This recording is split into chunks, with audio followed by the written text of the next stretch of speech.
Good morning students. अपन पढ़ रहे थे जापान का संविधान। जापान के संविधान की अपन ने विशेषताएं पढ़ी हैं। आज अपन पढ़ेंगे जापान के संविधान के अधिकार और कर्तव्य। हर देश का संविधान होता है, हर नागरिकों का अपना अधिकार और अपना कर्तव्य भी होता है। इसलिए थियोडोर मैक्सनेली का कहना है कि नवीन संविधान के तृतीय अध्याय में उल्लेखित मौलिक अधिकारों का जापान वासियों पर, विशेषतः शिक्षित वर्ग पर अत्यंत गहरा प्रभाव पड़ा है और लोगों ने इसकी मुक्त कंठ से प्रशंसा की है। अधिकारों का सिद्धांत राजदर्शन के आधार सिद्धांतों में से एक है।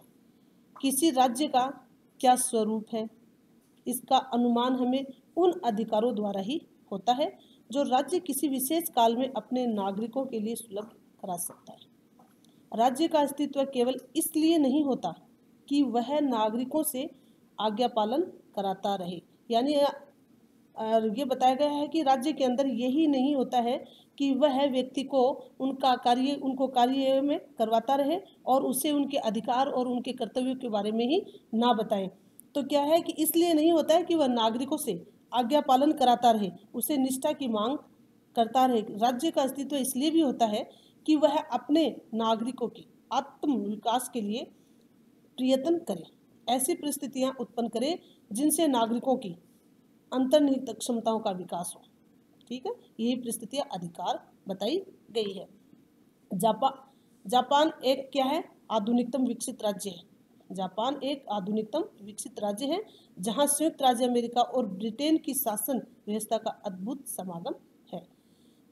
अधिकार के क्षेत्र में भी इन्हीं देशों की मिलीजुली छाप मिलती है कि जापान के संविधान में एक संपूर्ण अध्याय, यानी आपने ऊपर पढ़ा है उसके थिंकर्स के तीसरे अध्याय में, कि नागरिक अधिकारों की विवेचना के लिए रखा गया है और अनुच्छेद 30 से 40 तक इन अधिकारों का विस्तृत विवरण भी किया गया है।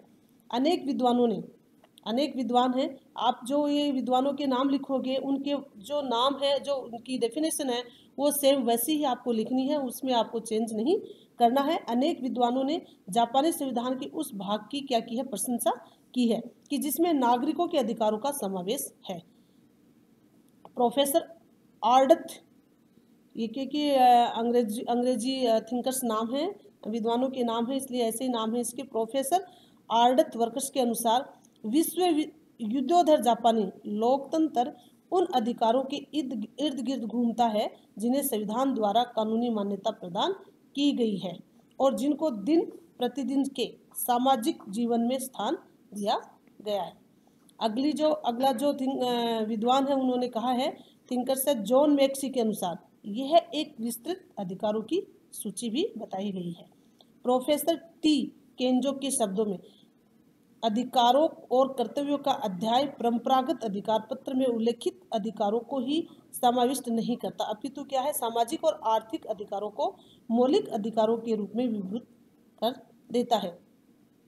तो ये बताया गया है कि हर देश का अपना अपना क्या होता है? संविधान होता है और उस संविधान में नागरिक होते हैं, उन नागरिकों को अपना अपना अधिकार और कर्तव्य भी बताया गया। तो सबसे पहला जो जापान में नागरिकों का अधिकार है वो बताया गया है कि जापान के संविधान में संयुक्त राज्य अमेरिका और भारत फ्रांस संविधान की भांति भी नागरिकों में क्या है? राजनीतिक, आर्थिक और सामाजिक अधिकार प्रदान किए गए हैं। अधिकारों की झलक संविधान की प्रस्तावनाओं में भी मिली है। तो सबसे पहला जो अधिकार है वो कौन सा बताया गया है? समानता का अधिकार। संविधान के अनुच्छेद 14 द्वारा 14 द्वारा कानून के समक्ष समानता स्थापित की गई है, यानी प्रत्येक व्यक्ति में क्या होगी? समानता होनी जरूरी है, जैसे रंग, जाति, लिंग, पारिवारिक विशेषता अथवा सामाजिक स्तर के आधार पर राजनीतिक, आर्थिक तथा सार्वजनिक जीवन में कोई भेदभाव नहीं किया जाएगा। सबसे पहला जो व्यक्ति का अधिकार है, नागरिक का अधिकार है, वो है समानता का अधिकार, जिसमें रंग, जाति, लिंग, पारिवारिक विशेषताएं जो भी राजनीतिक है, आर्थिक है, धार्मिक है, इसमें किसी भी प्रकार का कोई भेदभाव नहीं रखा जाएगा। समानता एवं वंशानुगत आधार पर कोई समान पुरस्कार अथवा राज चिन्ह प्रदान नहीं किया जाएगा। यानी यहाँ पे वंशानुगत कोई राजा नहीं होगा और प्रतिनिधि के द्वारा नागरिकों के द्वारा प्रतिनिधि चुन के आएगा और वह अपने उसी धरोहर से किसी को भी मतलब वंशानुगत आधार पर कोई भी सम्मान पुरस्कार है वो राजा को नहीं प्रदान किया जाएगा। अनुच्छेद 24 के अनुसार वैवाहिक स्वतंत्रता, पति पत्नी के समान अधिकार पर जोर देते हुए कहा गया है कि विचार दोनों लिंगों की सहमति पर आधारित होंगे। यानी जबरदस्ती उनके साथ में किसी भी प्रकार का कोई उनके जीवन को बांधने की कोशिश नहीं करेगा। उसमें क्या अधिकार पर जोर देते हुए कि विचार दोनों लिंगों की सहमति पे ही आधारित होंगे। समानता का अधिकार है दोनों में। ऐसा नहीं है कि भाई लड़की है तो उसको ज़बरदस्ती, उसको लड़का पसंद नहीं है उसके बावजूद भी उसको क्या किया जाए, उसको ज़बरदस्ती उसके साथ बांध दिया जाए, ऐसा नहीं है। उसका भी कोई अधिकार है तो उसको दोनों, चाहे स्त्री हो चाहे पुरुष हो, दोनों के अधिकारों के बारे में सोच करके आगे का कार्य किया जाएगा और दोनों को लिंग की सहमति पर आधारित होते हुए फिर उसको पारस्परिक सहयोग एवं पति पत्नी के समान अधिकार के मूल आधार पर स्थित रखा जाएगा। उत्तराधिकार, संपत्ति संबंधी अधिकार, अविश्वास का चयन, विवाह संबंध विच्छेद तथा पारिवारिक एवं विवाह संबंधी अन्य विषयों पर कानून व्यक्ति की गरिमा और दोनों लिंगों की अनिवार्य समानता के सिद्धांत पर निर्मित होंगे। यानी समानता का अधिकार में बताया गया है कि किसी भी व्यक्ति को, चाहे वो स्त्री हो या पुरुष हो, किसी भी प्रकार से दबा के नहीं रखा जाएगा। उनका समानता का अधिकार है, दोनों का एक समान अधिकार है और वह अपना कार्य अधिकारों के द्वारा ही करेंगे। अगला जो अधिकार है वो स्वतंत्रता का अधिकार। जापान के संविधान में स्वतंत्रता के अधिकार का विस्तार से उल्लेख किया गया है। अनुच्छेद 19 में कहा गया है कि लोगों के विचारों तथा अंतःकरण की स्वतंत्रता का उल्लंघन नहीं किया जाएगा। अनुच्छेद 21 के अनुसार नागरिकों को समुदाय बनाने, भाषण देने और प्रेस को सरकार की आलोचना करने का अधिकार दिया गया है। संचार के साधनों द्वारा व्यक्तिगत गोपनीयता को नष्ट नहीं किया जाएगा। प्रत्येक व्यक्ति को विदेश जाने तथा विदेशी नागरिकता स्वीकार करने का अधिकार है। यानी बताया गया है कि प्रत्येक नागरिक को स्वतंत्रता का अधिकार दिया गया है कि प्रत्येक व्यक्ति को अपने व्यवसाय के चयन तथा देश के किसी भी भाग में बसने और निवास करने, यानी किसी भी देश में करने का अधिकार बताया गया है। अनुच्छेद 31 के अनुसार किसी भी व्यक्ति को कानूनी प्रक्रिया के बिना जीवन तथा स्वतंत्रता से वंचित नहीं किया जा सकेगा। यानी प्रत्येक व्यक्ति, प्रत्येक नागरिक क्या है, कानून के अंडर में रह के अपना जीवन यापन करेगा। अनुच्छेद 37 के अनुसार सभी फौजदारी मुकदमों से अभियुक्त को किसी निष्पक्ष न्यायालय से शीघ्र तथा सार्वजनिक जांच कराने का अधिकार है। अभियुक्ति के गवाहों से करने तथा वकील की सहायता पाने का अधिकार भी बताया गया है।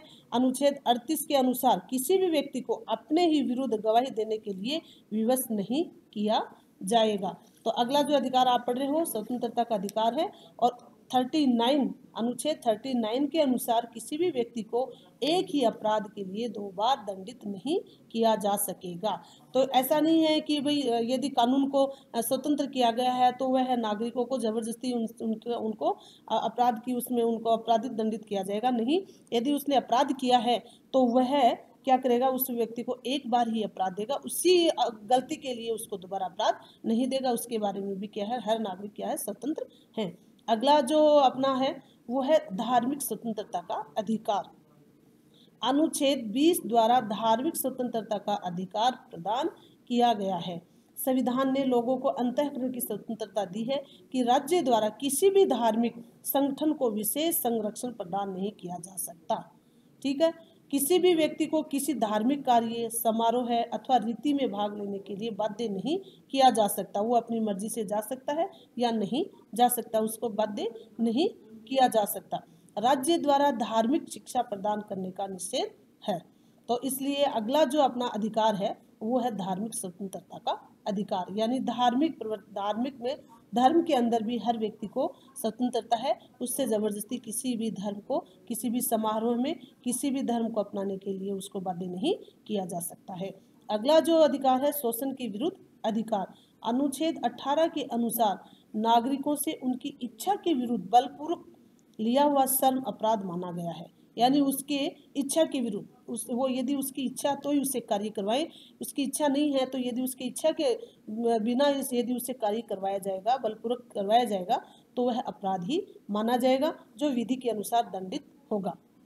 दास प्रथा को समाप्त कर दिया गया है। जापान का अपन अधिकार पढ़ रहे हैं, नागरिक अधिकार पढ़ रहे हैं, तो तथा अनुच्छेद 27 द्वारा बच्चों के शोषण पर प्रतिबंध लगा दिया गया है। यानी छोटे छोटे बच्चों को कार्य करने के लिए फैक्ट्रियों में अन्य मजदूरी करवाते हैं, तो यदि ये इस तरह से छोटे बच्चों से किसी भी कार्य को जबरदस्ती करवाया जाएगा, तो उसको भी क्या किया जाएगा, दंडित किया जाएगा, उस पर प्रतिबंध लगा दिया गया है। तो वो कौन सा अनुच्छेद है, 27 के द्वारा। अगला जो अधिकार है, शिक्षा का अधिकार। अनुच्छेद 26 के अनुसार जापानी नागरिकों को योग्यता अनुसार शिक्षा प्राप्त करने का अधिकार दिया गया है। माता पिता का यह भी कर्तव्य बताया गया है कि उनकी संतान सामान्य शिक्षा ग्रहण करेगा, और वो शिक्षा क्या होगी, मुफ्त होगी। अनिवार्य शिक्षा जो होगी वो मुफ्त होगी, इसलिए कोई भी व्यक्ति अशिक्षित नहीं रहेगा। उच्च स्तरीय शिक्षा प्रत्येक योग्य व्यक्ति के बिना किसी भेदभाव के ग्रहण कर सकता है। यानी इसमें ऐसा नहीं है कि वह उच्च स्तर के व्यक्ति को ही शिक्षा प्रदान की जाएगी, ऐसा नहीं है। उसमें किसी भी प्रकार का, किसी भी जाति को लेकर कोई भेदभाव नहीं रखा जाएगा, और वह उस शिक्षा को प्राप्त कर सकता है। अगला जो अधिकार है, न्यूनतम जीवन स्तर। अनुच्छेद 25 के अनुसार समस्त प्रजाजनों के संस्कृति जीवन के न्यूनतम स्तर को बनाए रखने का अधिकार बताया गया है। इस दिशा में जीवन के प्रत्येक क्षेत्र में राज्य का यह क्या है, कर्तव्य बताया है कि वह समाज कल्याण, सामाजिक संरक्षण तथा सार्वजनिक स्वास्थ्य में उत्तरोत्तर प्रगति करने का अविराम प्रयास करेगा। अगला अधिकार है संपत्ति का अधिकार। अनुच्छेद 29 के अनुसार लोगों को संपत्ति रखने का अनुल्लंघनीय अधिकार माना गया है, लेकिन सार्वजनिक कल्याण हेतु राज्य को संपत्ति की सीमा के निर्धारण और जनता पर कराधान अधिकार होंगे। सार्वजनिक उद्देश्य की पूर्ति हेतु बिना मुआवजे के दिए किसी भी संपत्ति को राज्य स्थगित नहीं कर सकता है। यानी राज्य से मिलकर के ही किसी भी कार्य को, किसी भी संपत्ति को आगे संचालित करेगा। अगला जो अधिकार है वो है आर्थिक अधिकार। आर्थिक और सामाजिक सुरक्षा क्षेत्र में भी व्यापक स्वतंत्रताओं की प्रत्याभूति की गई है। प्रत्येक व्यक्ति को काम करने और काम पाने का अधिकार बताया गया है। काम के घंटे, पारिश्रमिक और विश्राम आदि कानून के द्वारा विनियमित होगा, और श्रमिक संघों की मान्यता प्रदान की गई है।